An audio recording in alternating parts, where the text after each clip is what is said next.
Start with Camila Williams, who's outside the Macon-Bibb Board of Elections. Camila, what have you been seeing and hearing now as the polls close in about an hour?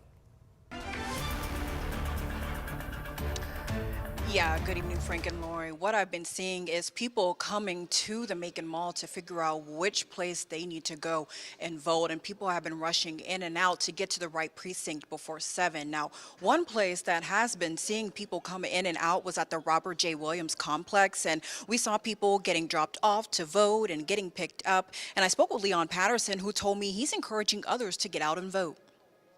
I was talking to a lady today, and she said, no, I don't vote, but she's 84 years old. But I'm saying, anybody see me, if you got time, come on out here and vote. Come right on out here and vote. It's worthy, and we can move on forward.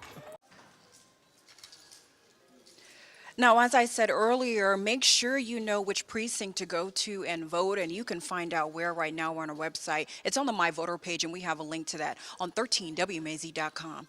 Live in Macon Mall, Camila Williams, 13 WMAZ News. Thank you, Camila. At One Bibb County Precinct on Bass Road, a line formed outside the doors of Turning Point Community Church about 15 minutes before the polls opened at 7.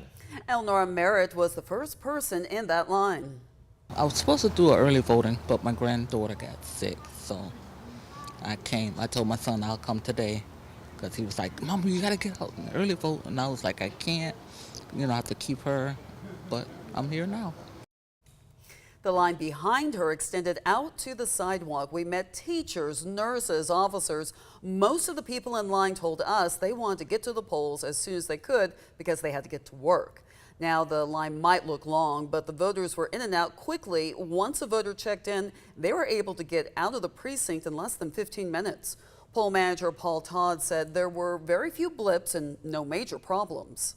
The wrong precinct is the most common, and that's probably just because they haven't voted recently or they've moved, and that can usually be resolved. The other thing that we see most commonly is somebody's been issued an absentee ballot, but it didn't show up. It didn't arrive in the mail. We can resolve that. We just have to go an extra step to make sure that ballot doesn't get found and issued to somebody else and can't be used. But that's the probably the second most common thing is absentee ballots.